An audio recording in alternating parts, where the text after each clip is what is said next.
Fala aí, pessoal, tava dando um pulo ali em Uberaba, fui visitar minha família, fazia tempo que eu não ia lá, passei um dia só.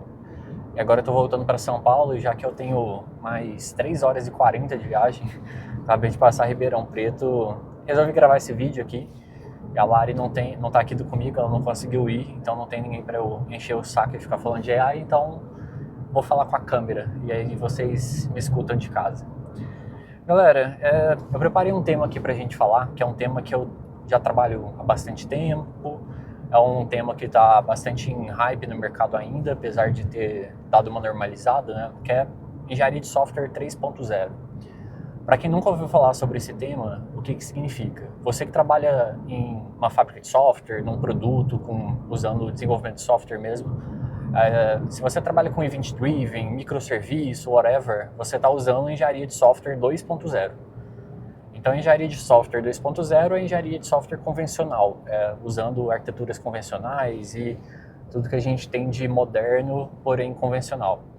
Agora, como a galera gosta de colocar nome em tudo, né? Nunca vi isso na minha vida, criaram a engenharia de software 3.0, que é essa engenharia de software convencional que a gente já está habituado, só que usando GenAI. Então, se você usa, por exemplo, AI generativo em qualquer módulo da sua aplicação, parabéns, você está usando o software 3.0, né? Você está criando o software 3.0. Só que tem uma diferença, tá? Você que trabalha com AI desenvolvendo no seu dia a dia, isso não é software 3.0, você simplesmente está usando AI generativo para codar. Para ser classificado como software 3.0, obviamente, a sua LLM precisa estar vinculado em algum momento da sua arquitetura, do seu serviço. Então, é um pouco dessa classificação. Por que eu falei que ainda está no hype, né, está passando um pouco? Até ano passado, que foi o auge, o pico mesmo, e começo de 2026, muitas empresas começaram a adotar agentes, né? Quando a galera trouxe o conceito de agente, todo dono de empresa, de produto, falou, quero colocar isso. Por quê? Porque a gente sabe que todo hype de mercado, de tecnológico, isso gera um valor agregado e automaticamente o seu preço de produto cresce. Esses dias eu fui comprar, não sei o que, um shampoo, e aí eu vi lá, era um shampoo, não lembro que marca que era, e tinha lá com IA. E as pessoas esquecem que IA, ela não é recente, né? Assim, a IA que provavelmente está no shampoo é a mesma que a galera utiliza há anos para fazer pesquisa de vacina, pesquisa de cosmético, né? Não tem novidade nenhuma. Mas, de novo, é só uma prova de que é um valor agregado, né? O pessoal, eles mergulham nadam nesse hype para conseguir aumentar seu preço de mercado. Então, basicamente, todo mundo se afundou um pouco nessa onda ali de usar AI generativo, e a galera esqueceu que você pode fazer menos com mais usando o software 2.0. Eu faço várias entrevistas, né, até mesmo para me atualizar, para eu saber como que eu estou no mercado. E aí esse ano eu participei de algumas, e uma delas me chamou a atenção, não vou abrir nome de empresa, porque era basicamente, né, era uma vaga de Principal Engineering, então eu tinha que fazer ali com 2 outros Principals um desenho arquitetural. Só que esse desenho arquitetural para essa empresa, eu tinha que falar sobre como utilizar agentes de AI naquela arquitetura. Então, basicamente, você tinha ali um container, né, como a empresa já possuía, e falaram, precisamos substituir isso aqui por um agente de AI. Qual que foi o ponto? Passei, mas o ponto é que não fazia muito sentido para mim, apesar de eu ter que fazer, porque, enfim, eu estava sendo entrevistado, usar AI naquele momento. Por quê? Imagina o seguinte, você tem uma API, ali está usando um gateway, qualquer infraestrutura de API. Então, você tem um endpoint lá, por exemplo, é um get, e aí você faz um get my products. Então, você faz um get ali para voltar os seus produtos de acordo com o usuário logado. Qual que era o ponto, basicamente, eles queriam? Então, tinha um microserviço ali, tinha um sistema de mensageria, né? Eles usavam uma arquitetura event-driven, baseado em eventos. Então, chegava a fila ali, por exemplo, no SQS, colocava a fila no SQS e você tinha consumers que iam ler dessa fila, fazer um processamento e devolver uma resposta. E aí tinha, se não me engano, eles usavam SSC, né? Era um streamer lá com o client para voltar a mensagem. Então, o usuário abria uma conexão, ficava esperando a resposta ali, né, assíncrona, depois jogava na fila de volta e o cliente, que era o front-end de uma aplicação mobile, recebia a resposta. Então, quando chegava uma solicitação do usuário, por exemplo, quero listar os meus produtos, eles pediram para eu colocar ali, naquele ponto, um agente de AI, onde ia receber e através de tools, fazer algumas requisições. Por exemplo, ia bater um serviço de elegibilidade para ver se aquele cliente logado ele poderia acessar aquele serviço, se ele estava, por exemplo, com alguma dívida ativa. Então, era um serviço de elegibilidade. Tinha um serviço ali que de fato era consumido o banco de dados para retornar os produtos do usuário como ele solicitou. Tinha um serviço também onde ele já batia para ver se tinha alguma oferta para aproveitar aquela requisição do cliente para tentar engajar ele em alguma jornada. Então tinha uma série de serviços que ele fazia. E por que eu falei que eu não concordava em utilizar AI generativo para isso? Porque nota que nessa situação eles estavam precisando muito de um serviço determinístico, né? Em raras situações, por exemplo, quando o usuário era inelegível, eu tinha que levar ele para uma fila era uma fila de processamento ali de fallback, onde ia entrar um analista humano para falar com o cliente que ele não estava elegível. Então, nota que mesmo tendo uma fila de fallback, ou seja, uma situação de erro, era um processamento completamente determinístico, né? Então, as ações determinísticas, o que é uma função determinística, para quem nunca ouviu falar ou estudou sobre? Se você cria uma função, por exemplo, soma, onde recebe x, recebe y e soma xy, essa função ela sempre vai retornar o mesmo valor para xy. Você pode colocar nessa função 100 vezes, 1 bilhão de vezes, infinitas vezes. Se o valor for o mesmo de xy, ele sempre vai retornar o valor de soma, que é o x mais y. Agora, como que a gente transforma um valor de soma numa função não determinística? Vamos supor que agora, toda vez que você chama soma, você passa xy, só que internamente na nossa função, a gente vai criar uma função randômica, por exemplo. É claro que não existe randomicidade verdadeira na computação, a gente sabe disso, mas vamos supor que a gente vai pensar numa forma completamente arbitrária de multiplicar o valor somado de xy e retornar. Ou seja, por mais que eu possa ter concorrências nessa minha função randômica interna, onde vai calcular um valor delta igual de uma vez para outra, nota que ele pode variar, ele vai variar. Estatisticamente, se você tem uma randomicidade, ele vai variar em algum momento do tempo. Então eu não consigo mais garantir que, chamando infinitas vezes a soma, eu vou retornar um valor sempre igual. Então isso é o não determinismo. Então, voltando ao tema dessa entrevista, para mim não fazia sentido eu colocar um agente de AI chamando tools, porque eu sempre iria chamar aquelas situações. Então é mais barato para a empresa bancar uma arquitetura com consumer em Java, em Python, em Node, que faz o nosso famoso if else, né? Cara, bate no seu serviço de elegibilidade, bate de uma forma assíncrona e outra. Então você pode usar a engenharia de software 2.0 nessa situação. Só que a galera tava tão cega, né? É claro que isso é uma entrevista, então a demo ela é meio forçada para tentar tirar de você a informação, mas agora falando do mercado, o mercado estava tão hypado para colocar AI generativo para, aumentar o valor de consumo, que a galera esqueceu de fator principal, que é um fator que a gente agora, todo mundo parece que começou a lembrar, meu Deus, isso me custa dinheiro, né? E custa mais dinheiro do que eu fazer um if else. Então, em 2026, se vocês perguntaram, Thales, não compensa então você usar AI generativo em software? Cara, compensa. Só que na minha visão, aí depois de estudando muito tempo, passando por exemplos práticos, apanhando mesmo na raça, eu penso o seguinte: quando você for usar de fato inteligência artificial generativa na sua aplicação, você tem que pensar que para fazer sentido, a sua experiência precisa fazer sentido, precisa casar com a sua arquitetura. E o que é uma experiência que casa com uma arquitetura? Vamos supor o seguinte, agora a gente tem um serviço aqui nosso que ele... vamos pegar desse caso de uso aqui da entrevista que eu fiz. Eu preciso listar os produtos de um usuário, só que em vez de eu colocar um botão para ele listar, eu quero mudar a minha forma de comunicação com esse cliente. Eu vou dar um chat para ele. Ele vai entrar no meu aplicativo, em vez de ficar caçando ali onde estava listar meus produtos, eu vou dar um chat de entrada e, cara, ali ele consegue o que ele quiser. Pode mandar um áudio, pode mandar um texto, enfim. Então eu estou mudando a minha experiência, né, o meu user interface ali com ele, para ele de fato ter uma linguagem natural como um mecanismo de acesso aos meus serviços.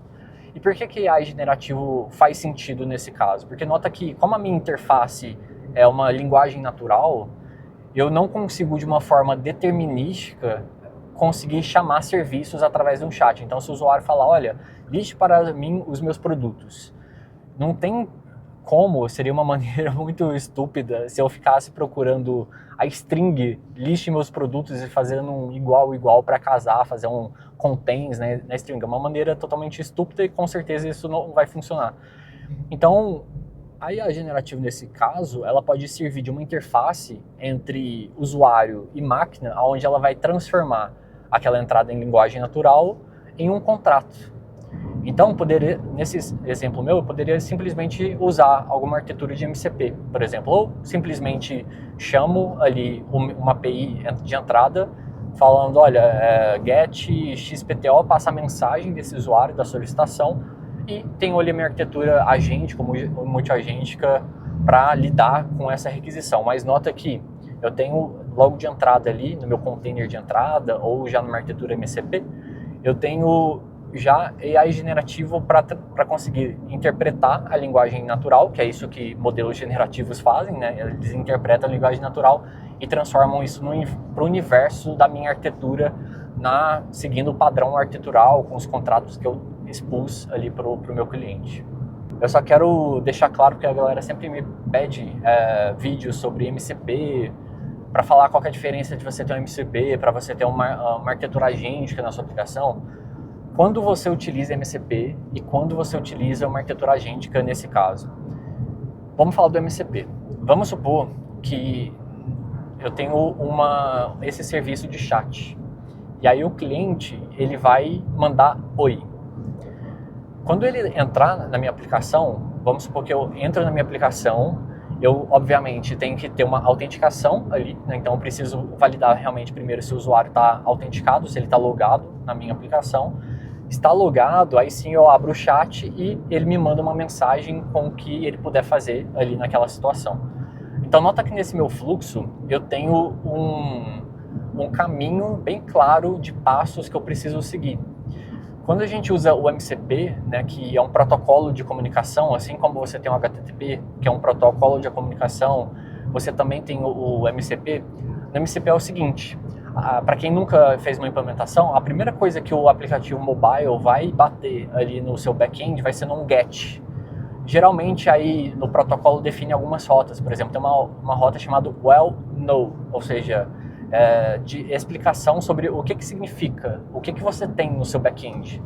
Nessa rota de um get well no, você vai retornar um objeto, né, um JSON, como todo protocolo que a gente tem HTTP, que é por trás.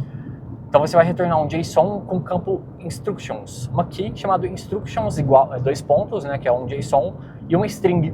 E o que você vai colocar nessa string? Uma linguagem natural descrevendo o seu back-end. Então a primeira coisa que você vai falar, por exemplo, nessa situação, olha, valide se você está logado na rota get authentication, por exemplo.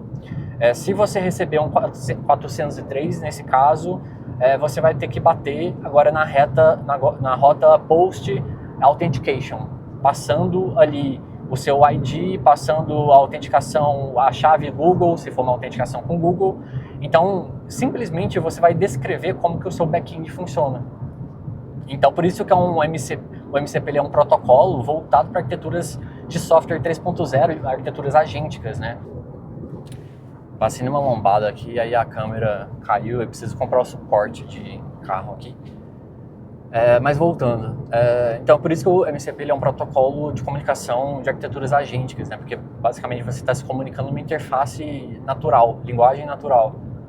Então com isso, o seu agente que roda do lado do cliente, ele vai saber interpretar, olha, eu estou aqui num serviço MCP recebi do meu back-end, né, do servidor, que eu preciso conectar nessas rotas. E aí o cliente ele consegue fazer uma chamada no GET Authentication, ele pode ver, por exemplo, que recebeu um 403, 401, está com o token expirado, ele faz o post para revalidar o token ou para se autenticar, redirecionar o usuário para uma tela de autenticação para ele colocar e-mail Google, por exemplo, se for o caso. Então você passa instruções explícitas para o seu cliente conseguir interpretar e executar.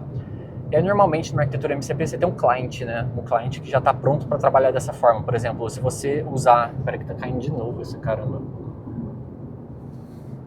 Se você usar, por exemplo, o cliente do VS Code, lá no VS Code você consegue se conectar com MCPs, servidores MCPs. Lá ele já tem esse protocolo de well-know implementado. Por que você precisa de um cliente que implemente isso? Porque, de fato, ele precisa saber, olha, preciso pegar a linguagem natural, passar por um agente de AI e saber chamar as tools, né? Chamar ali as rotas, os serviços e assim por diante. Então, por isso que você precisa de um cliente para interpretar. Lembra, você precisa de uma interface entre o seu protocolo, o seu contrato das APIs que existem com o seu mundo em linguagem natural. Então, por isso o cliente. Então, voltando para a linha de raciocínio, geralmente você vai usar um protocolo MCP quando você precisa, de fato, de novo, mudar a sua experiência de utilização. Então, é um cliente que consegue, de uma forma inteligente, entre aspas, saber quais são os serviços que ele pode chamar de acordo com a resposta do back-end. E aí você pode fazer isso, o céu é o limite, né? Então, aqui a gente tem a rota do well-know, como eu expliquei, mas, por exemplo, vamos supor que depois ele bateu no seu get users. Em vez de você retornar a lista de usuários, a lista, por exemplo, detail products, que era o que a gente estava trabalhando. Em vez de você retornar uma lista de todos os produtos como você faz convencionalmente ali na sua aplicação 2.0, além de você retornar essa lista, você pode passar outro instructions, que é para ele saber, olha, agora que você tem a lista de usuários, você pode renderizar isso num card, ou, enfim, chamar uma outra API. Então, você sempre vai se comunicando em linguagem natural. É muito interessante, né? Eu já utilizei bastante MCP, tanto implementando quanto consumindo, mas é importante ressaltar que isso tem um custo, né? Então você tem AI generativo fazendo tanto essa interpretação, quanto também um custo de falha de erro, né? Então, como você deixa o seu cliente interpretar, tudo que é interpretado de uma forma não determinística, como a gente falou aqui no começo, isso pode ter um erro, pode dar uma falha ali para o seu cliente e a experiência não ficar tão legal. Interpretando da forma correta, dá para fazer umas coisas bem legais. Agora que a gente falou de MCP, vamos falar de arquiteturas agênticas. Só que eu só queria pegar um gancho nesse ponto que eu falei sobre riscos, principalmente em erros. Quando você está desenhando uma aplicação, né, uma aplicação que envolve software 3.0, e aí vai um pouco de experiência, tá? A primeira coisa que você precisa fazer, a primeira coisa que eu faço é avaliar riscos. Como a gente falou, não quero ser repetitivo, mas eu falo isso bastante porque analisando o mercado a galera parece que esqueceu que isso existe. Toda aplicação usando GenAI vai ter risco. Você vai falhar, mesmo que seja pequena, a probabilidade de falha estatisticamente vai haver uma falha. E a parte mais complexa é você saber avaliar qual que é o risco quando essa falha mais crítica que você mapear acontecer. Então, o que eu gosto de fazer? Geralmente, quando você vai criar uma aplicação agêntica, multiagêntica, você cria guarda-reios para delimitar o que aqueles agentes podem responder, qual que é as suas camadas de segurança, de autenticação, autorização. Você realmente cria guarda-reios para blindar a AI generativo de acessar recursos que não pode ou fazer uma operação que não deveria, né, dado uma solicitação do usuário. Por exemplo, vamos supor que o usuário tem ali um serviço de post para ele fazer de usuários, ele manda lá, delete todos os usuários da aplicação. Ele não pode, obviamente, fazer isso. Então, você cria guarda-reios tanto de uma forma determinística, ali com autorização, nesse caso, mas você também precisa de guarda-reios para blindar até a LLM do que ela pode responder. Por exemplo, se você usa o GPT, você usa o Claude, fizer perguntas, por exemplo, para ele desenhar uma imagem com uma foto de alguém, ou até mesmo colocar o nome de alguma marca, algum produto e pedir para ele fazer alguma coisa, provavelmente você vai cair em alguma barreira no meio de guarda-reios, onde vai falar, olha, não posso trabalhar com imagens de outras pessoas, de marca e tudo mais.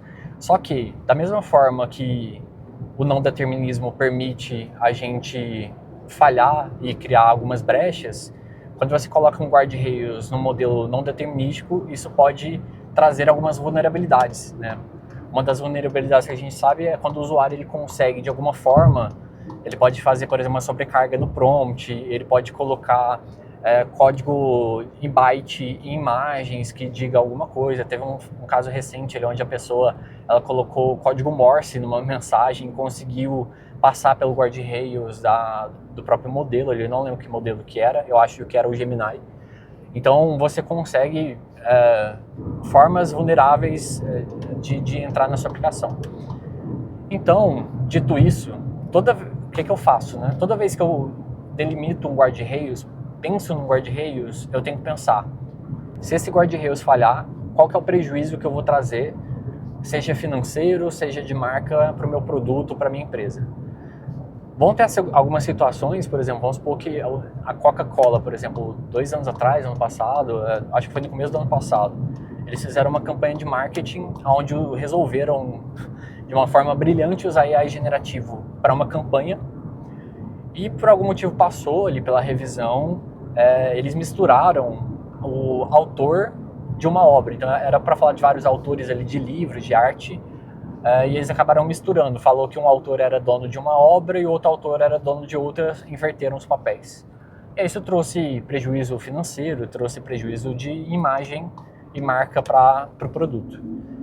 Dessa mesma forma, isso pode acontecer com você. Então você vai ter que pensar, olha, se isso acontecer, eu estou disposto a arcar com isso, seja financeiramente, seja com uma retratação, pedindo desculpa. Então você precisa pensar se esse risco ele você consegue bater no peito e bancar ele. Caso seja, por exemplo, trouxe uma indisponibilidade ou o seu agente trouxe uma resposta diferente do que o usuário pediu, acho que ok. Aí você mapeia esse risco e aí entra a segunda parte, que é a mais importante em arquiteturas que a gente utiliza de AI, né, multiagênticas, agênticas, que é você pensar em fallback e você principalmente ter monitoria. Quando a gente fala de uma arquitetura software 2.0, você está acostumado a trabalhar com CloudWatch, se você estiver na AWS, com Datadog, com Sentry, com vários serviços de telemetria e observabilidade. Da mesma forma, você precisa desse serviço de telemetria e observabilidade para a sua aplicação com software 3.0. Então, toda vez que um agente de AI responder, a LLM responder, você precisa pensar como que você vai traquear informações como APIs que você chamou, né, que aquele agente chamou, tempo de resposta, quantidade de tokens gasto, que daqui a pouco a gente vai falar em financeiro, e você também ter um tracing, que eu acho muito importante, sobre minimamente a resposta. A pergunta é muito importante também, né? Então você tem a pergunta que o usuário pediu, solicitou, e você tem a resposta do que o agente respondeu. Por quê?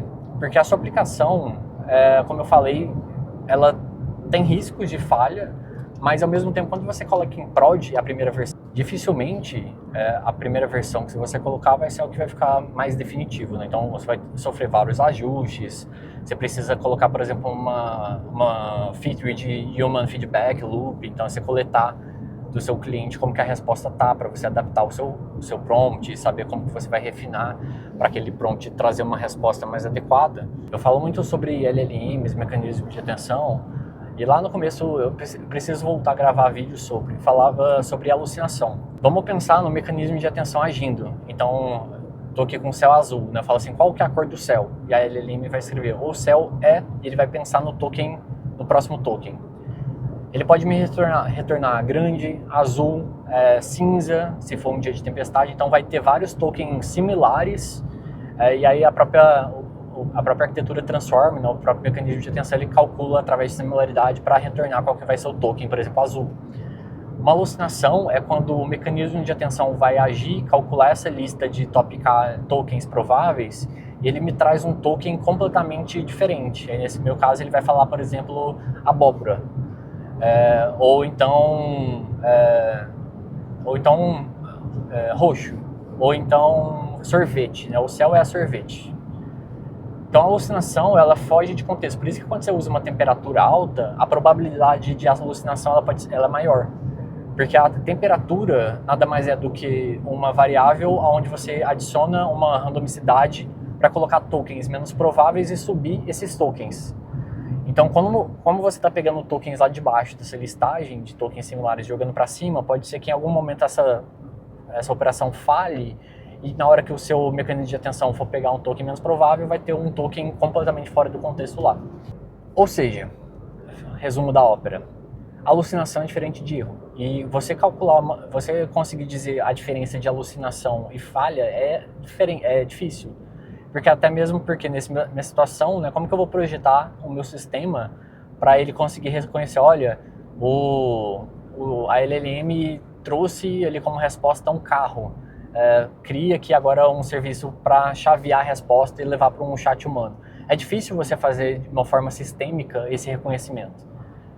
Então, por isso que eu falei que a parte de logging, tracing, ela é super importante, porque você não vai precisar, no momento que você implantou a sua aplicação, dado aquele risco que você metrificou e assumiu, você não precisa logo de cara ficar gastando tempo implantando várias arquiteturas ali agênticas, e a gente pode, por exemplo, usar AI as a judge, você pode usar um modelo generativo com um reasoning mais poderoso.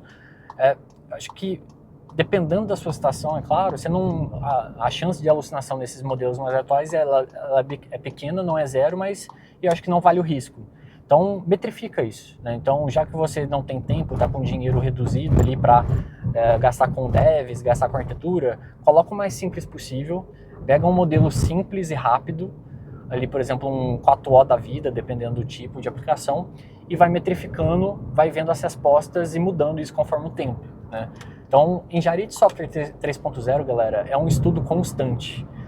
Na engenharia de software 2.0 a gente costuma fazer isso, mas como a gente já tem bastante tempo aplicando, a gente já sabe exatamente os quocientes. Então você vai subir, por exemplo, um cluster, você sabe exatamente a sua volumetria em TPS, você sabe metrificar qual que é a quantidade de memória, a CPU adequada, você sabe colocar um auto-scaling na sua arquitetura para subir novas instâncias caso cheguem em 60% de consumo de GPU. Então, no software 2.0 é menos trabalhoso e mais detalhado a forma que a gente pode atuar, né? Tem mais literatura e a gente tem mais tempo de aplicação desse tipo para conseguir corrigir.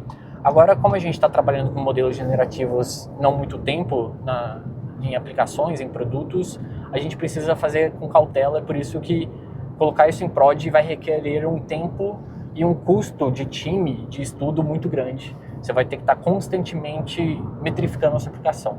Aí colocando ali a sua observabilidade, você vai precisar pensar em painéis, como que você vai colocar um painel para o seu time atuar, receber um alerta, ele, por exemplo, começou a trazer muita alucinação, muita resposta errada, seu time precisa ter uma flag ali para virar a chave para um serviço manual, enfim, um fluxo humano. Então, nota que tudo isso que eu estou falando não é para desanimar, é só para mostrar para vocês que existe um motivo da inteligência artificial generativa não ter explodido tanto quanto o hype. Ou seja, o hype entrou com tudo e, como eu falei desde o começo, agora a gente está vendo as empresas colocando o pé no chão, por conta exatamente disso. Cara, um caminhão simplesmente resolveu que ele queria ir para minha faixa e não pensou que eu estava do lado dele, mas enfim, deu tudo certo. E agora que a gente falou sobre as partes bem importantes ali de metrificar, de observability, agora vem a parte não menos importante e tão decisiva quanto foi o observability para as empresas darem uma segurada no pé, que é custo. A gente tem visto um aumento recente da OpenAI e da Anthropic relacionado a custo de token. Por quê?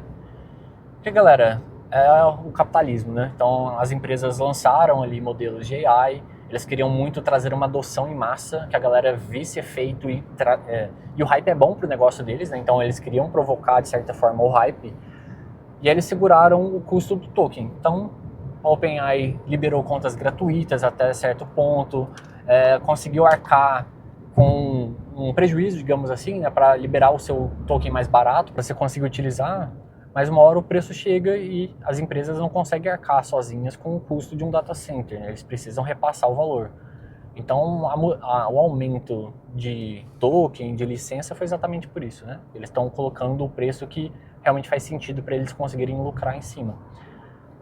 E agora, de novo, agora as empresas estão colocando o pé no chão e pensando, nossa, é verdade, hein? Isso custa dinheiro. Então, em vez de eu colocar um container onde aquele agente ele vai trazer N chamadas, dependendo do pedido do usuário, cara, eu vou fazer de uma forma convencional e de uma forma que funciona há anos aí, né? Então, agora as empresas estão vendo que precisam pensar em financiamento.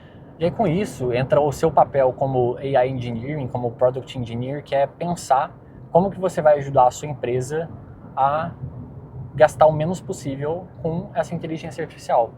Então você vai ter que pensar em modelos que são mais baratos, mas ao mesmo tempo modelos que conseguem te responder de uma forma rápida.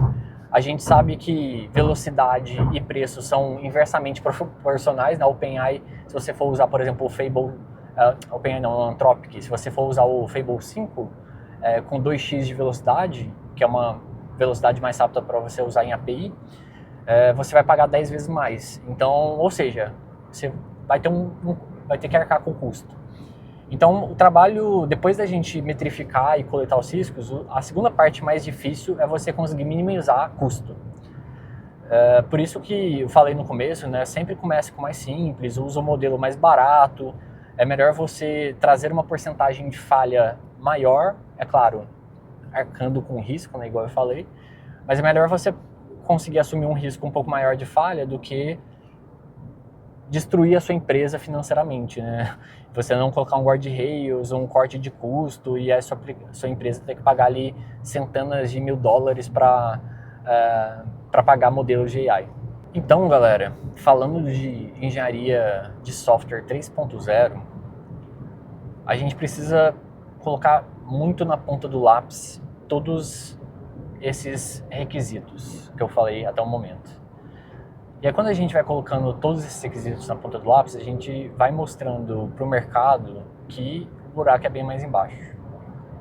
É óbvio, como eu falei no começo, não estou aqui para desmotivar. Então, acredito sim que existe muita aplicação em AI, tanto é que se eu não acreditasse, eu não teria um canal falando sobre isso. Mas eu acho que hoje, em 2026, a gente precisa de muita cautela para pensar em como oferecer e onde faz sentido esse serviço.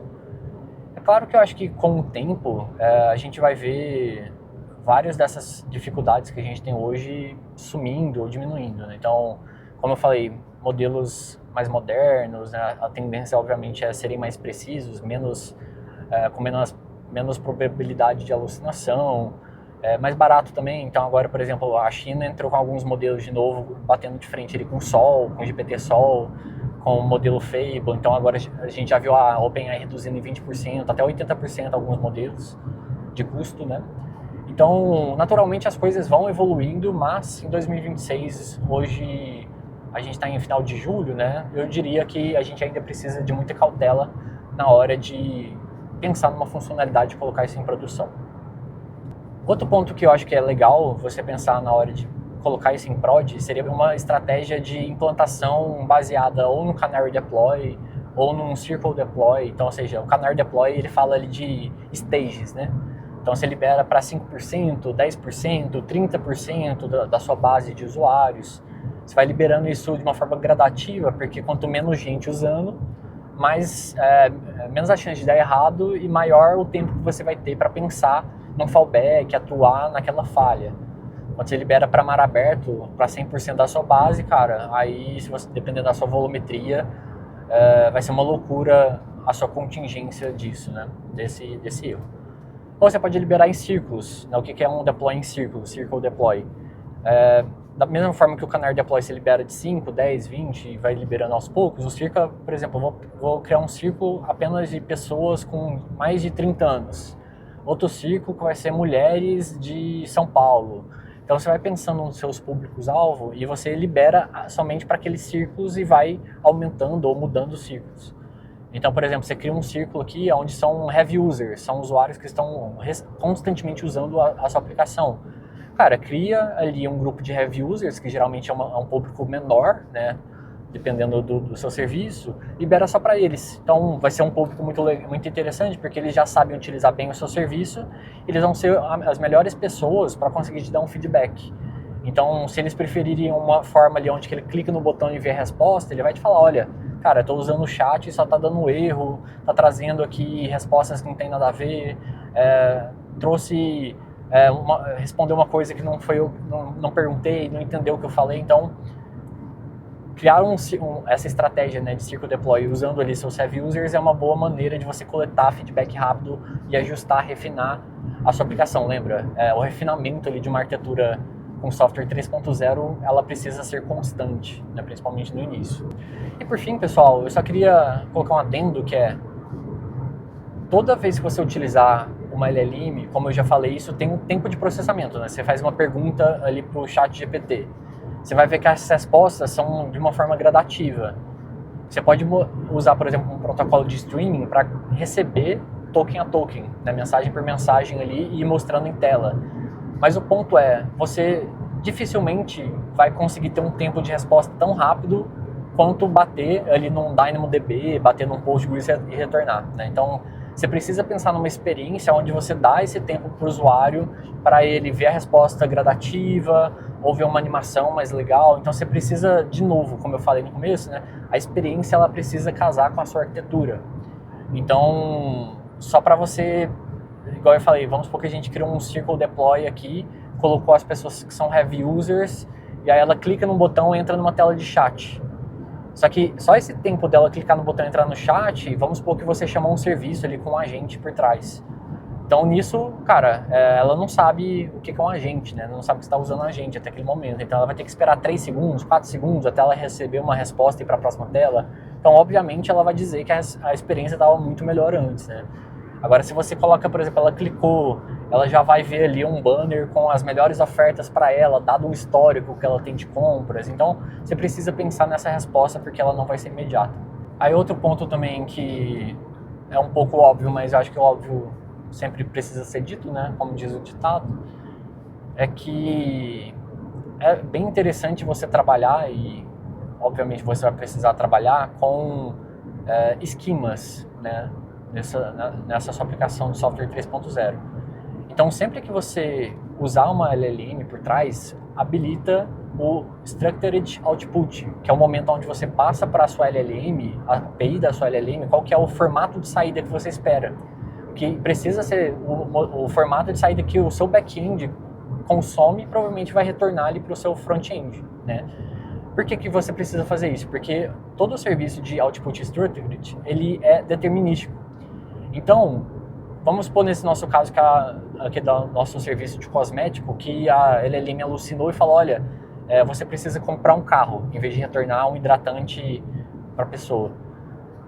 Não interessa que ela alucinou a resposta, o seu front-end ele não vai quebrar, pelo menos na hora de renderizar a resposta, porque ele vai estar com um output estruturado. Ele sempre vai esperar, por exemplo, um JSON com campo de response dentro lá uma lista de objetos. Então, as APIs, né, OpenAI, Anthropic, qualquer API de serviços de LLMs que você for utilizar, ela faz a saída do output estruturado de uma forma determinística. Ela te garante que aquela resposta vai ser exatamente o esquema que você passou de entrada.